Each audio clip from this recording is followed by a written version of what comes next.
It's me, teenage middle-aged Snorkers. I've joined the Royal Navy in search of fame and fortune. And guess what? Even though I'm only a midshipman, they put me in charge of a cutter. I've even got my own scissors. Let's get on. Recently, Wargaming Scribe covered a game I played a few years back on Twitch, Ship of the Line. Here is the Ship of the Line, HMS Victory, the oldest commissioned warship in the world. Ship of the Line is a game for the ZX Spectrum, 48K and 16K. You load it by doing load, quote mark, code, which is unusual. This suggests it could be some kind of machine code game, perhaps. The game loads quite quickly though, in about 90 seconds. Let's take a look at it. Ship of the Line, copyright Richard Shepherd, 1982. The ZX Spectrum only came out in 1982. This is a very early game. So we are a naval officer in command of a ship out on patrol. The object is to engage and destroy enemy ships. If we do well, we may be considered for promotion. The main commands are engage, run, fire, board or port. You can only use the command port if there are no enemy ships in sight, and you must engage the enemy before proceeding with your attack. Of course, the Nelson touch would be just attack at all costs, because the enemy do not deserve to be on the sea, because the sea is a British invention. As a midshipman, we are in command of a cutter with a crew of 50 men, 50 jolly jack tars, ready to take the fight to Boney on the ocean wave. We have food and water for 29 days and 10 tons of ammunition. And there's a little boat there. Looks like we've got 5 guns on each side. We've based our ship a 10 gunner. Our voyage starts and we are alone on the blue wastes. Every day we use up one item of food and drink. If you run out of supplies, then it is game over. The only command we can have if there are no ships in sight is to return to port. Those are our choices. Go to port, or anything else is just continue sailing. So the sailors are getting slightly restless and bored. They're starting to eye up the figurehead. But to be fair, she is rather impressive. But we really need some action to stop them growing a bit strange, these sailors. Because it's rather boring just bobbing about on the sea. And we are slowly running out of supplies, and there are still no ships in sight. We're not going to get promotion this way, and we've hit some problems with running repairs, which cost us 5 days. But finally, a sail! Or rather a black blob on the horizon. Our choices here are attack, engage, or run away. We're going to attack, and it's a ship of 20 guns. We're going to board this ship with our 50 men, and basically carry on, and we've instantly captured a ship, because British sailors are the best in the world, and the enemy have just surrendered. They've got no bottle. It's in good condition, so we get to claim it as a prize, which does cost us some men. The ship is returned to port, and we gain some money. There are still no ships in sight. Every turn we get a list of our status. We have returned to port though. We've got £342 in prize money, no promotion, back out to sea. Everything gets refilled. Every single turn we get the sea redrawn. There's an enemy ship. Let's attack it. Again, a 20 gun ship. So I'm going to fire my cannons this time. You get a nice little display of our cannons shooting their cannons. They outgun us, but they've surrendered anyway because they are rubbish. They are rubbish. And again, it's in good condition, so we get to take it as a prize. Prize money is how Nelson age sailors, officers, made their money. Obviously, the prize was divided up between the captain and the crew and the Admiralty themselves. At peace, though, the prize went directly to the Crown. It actually went to the Admiralty. Because at war, you had the rights of the Crown, and the Crown gave his rights to the sailors. At peace, though, any prize ships went to the Admiralty. Now I've got £720, which is nice. Still no promotion. Back out to sea. When you're in port, you can save the game. Apart from that, it's just keep going until you either reach Westminster Abbey or a glorious death. Sunstroke can happen. You can get sunstroke, which costs you men. You can get yellow fever breaking out, which costs you men. You can lose water. You can lose ammo in practice. Essentially, all you're doing here is looking for ships. Oh, there's a mutiny here. We lost some more men. But finally, we have a ship in sight, so let's attack it. Keep the sailors busy. It's a ship of 70 guns. We're a cutter with presumably 10 guns. We're going to board it with our 39 men, and instantly they have bottled it. This has been like when Lord Cochrane boarded several Spanish ships of the line and captured them all in real life, because Lord Cochrane was a mad lad. And we can capture that as a prize, which gives us lots of money. Another ship in sight. Well, the Nelson says we have to attack, because we are British. It's a 60-gun ship, probably a frigate of some sort. We're a cutter. We're going to board it with our few lads, our Jolly Jack Tards, our Matellows. And of course, the Blue Peter has triumphed once more.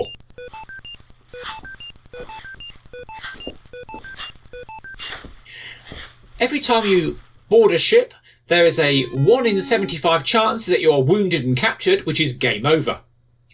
Every time you fire your cannons, a 1 in 75 chance that your ship sinks, and game over. I've now returned to port. I've got over £1,000 who have still not received promotion. I need to take more prizes. I lose some men to sunstroke, but here's a ship. When you return to port, you need to have less than 20 days supply.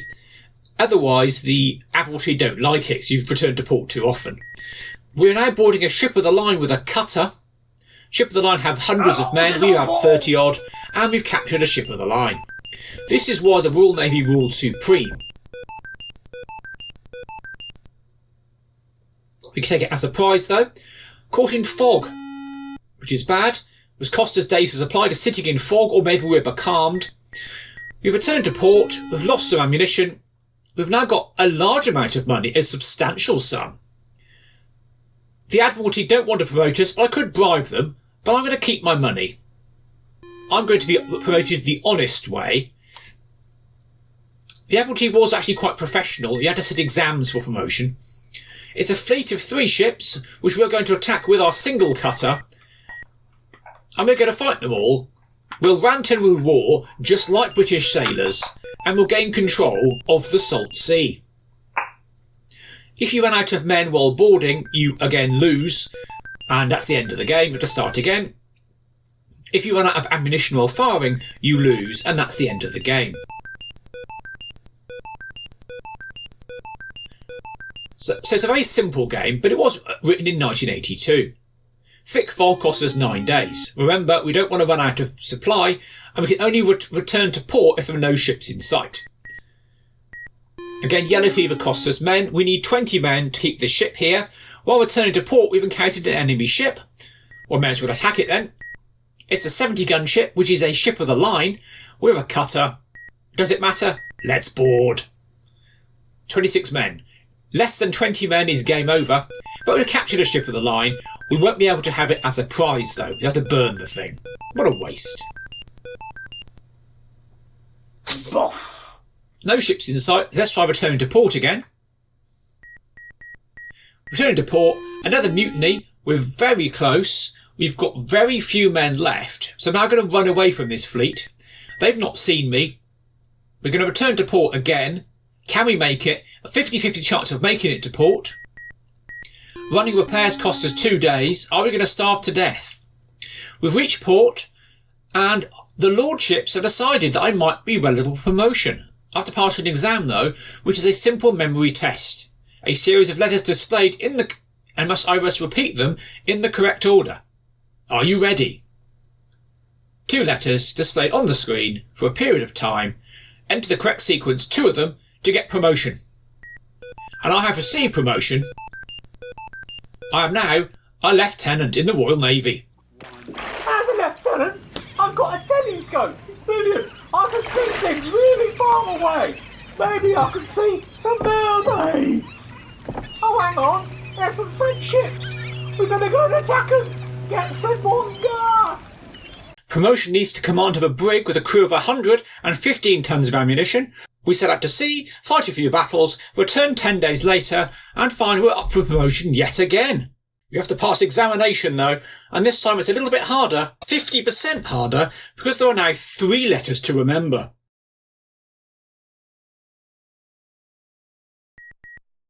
Sacre bleu! I have succeeded in satisfying their lordships, and we are now a lieutenant commander. As a lieutenant commander, we now command a frigate with a crew of 150 and 20 tons of ammunition. Otherwise, gameplay is the same. It's Lieutenant Commander Snorkers now! Cool! I'm rising up the ranks really fast! It's brilliant! Right, I'm gonna go shoot some Frenchies. Gotta aim careful like. Oh, that hurts! Oh! A successful cruise in our frigate leads to us doubling our prize fund. I am the Navy's golden boy. Another memory test. This time, 4 letters. And we've passed it with flying colours. You may now call me Commander. As a commander, you're in charge of a large frigate with a crew of 200. I may have lost an eye, but their lordships have seen fit to promote me. I'm now Commander Snorkers. Brilliant. Up and at 'em, lads. Sir. Yeah. Oh. That's a bit disappointing for a middle-aged teenage boy. A short cruise increases my prize fund by 1,000. Another memory test, 5 letters. And I've won promotion to captain. And captains command a ship of the line with a crew of 300. Even as captain, you're still restricted to the rules of supplies and running out of men. I may have lost Old Faithful, but now I'm the captain. I'm in command of my own ship of the line. Sir! Brilliant! Oh, bollocks. I've had a good cruise. Unfortunately, my ship of the line now has 78 men left and about a fortnight's supplies. I cannot return to port until there are no ships in sight. I keep encountering ships and running away, which is not very Nelsonian, but I need to run away until there are no ships in sight. There are 9 days of supply left, 78 men. Can I make it to port? I've just lost 8 men. That cruise was rather successful, even though I did lose my arm. Fortunately, I've come across an angel of mercy. Lady Amateurs have offered to lend me a hand whenever I need one, if you get my drift. However, I've made more money, and their lordships are considering promotion once more. This time again a series of letters. Each time gets harder. Now there are 6 letters to enter. Gets a little bit trickier. But I've now won promotion to Commodore, which was a strange rank. It wasn't a real rank, it was only a temporary rank at the time. As a Commodore, we now command a fleet of 3 ships and 400 men. Nothing much changes though. You still fight the same ships, you still have the same sort of battles, you don't win battles easier, you just have more men to cope with. And after a cruise where I capture a number of ships, I return to port and, once more, face the terrors of the promotion board. It's Commodore Snorkers now. Oh, hang on, is that sort of the horizon? Let's have a look. I see no signal. Oh, speed ahead! Attack!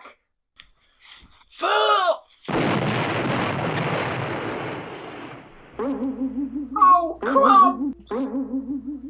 As long as your prize money fund is above £1,500, it will say it's a substantial sum. There are no more strings that appear. We have to enter the letters again. This time there are 7 letters, and the period of time they appear on screen is getting shorter and shorter. But I've managed it, and I've now been promoted to Rear-Admiral. Rear-Admirals command a fleet of 5 ships. You can call me Rear-Admiral Snorkers. And I'll tell you something, Lady Amateur's got a cracking rear. Come on, one more push and I'll be a full admiral. Go get 'em, boys. A fortnight's patrol, return to port, and I'm considered for promotion yet again, this time to Admiral. The memory test now involves 8 letters, is even faster, but yet again, I've managed it, and I'm now Admiral in command of the entire Mediterranean fleet. I command 1,000 men, 1,000 Johnny Jack Tars, and there's no change to gameplay. Admiral Snorkers now, and I'm up against the entire Franco-Spanish fleet and whoever else comes here. Vous les Anglais, vous pensez que vous êtes si grands parce que vous avez des bateaux? My final cruise, as it over, I've returned to port, and they're very keen on me. And a simple memory test, this time 9 letters, and they flash by in a blink of an eye. I have a valiant go at it, but I get the last couple wrong.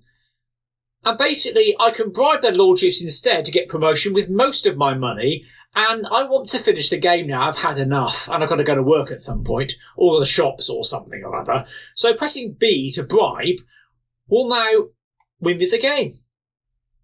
The screen fills with coloured squares, and we get told, "Congratulations, First Sea Lord, you have won the game." There's no final score, the amount of ships you've counted doesn't count, your prize money fund doesn't count, there's no nice epilogue like in Sid Meier's Pirates saying how you do in retirement. You've just won. I'll get 'em all! Don't you worry! I'll cut through them like anything! Got all my medals on! I'm the best! One more push and I'll be with First Sea Lord! I'll be safe! I'll be safe! Hang on, what's that they're doing? Où est la plume de ma tante? Où est la plume de ma tante? Oh!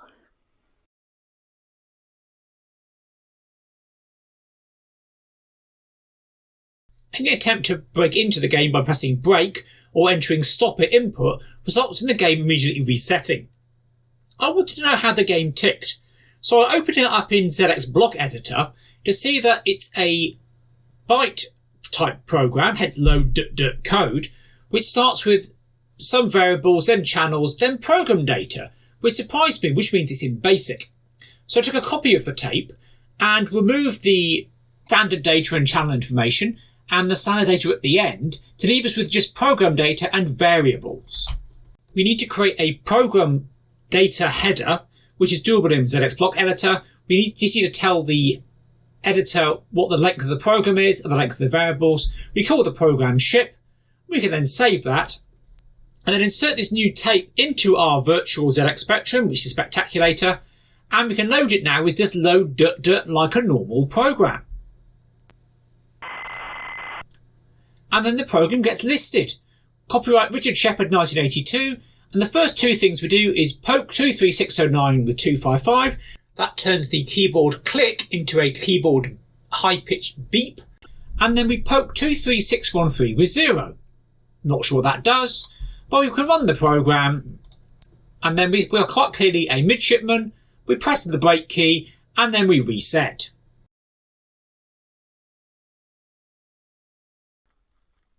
Oh, Danny boy, the pipes are calling. Oh, this is the end for Admiral Snorkers. The pain. Well, that's another fine mess you got me into. Kiss me, Hardy.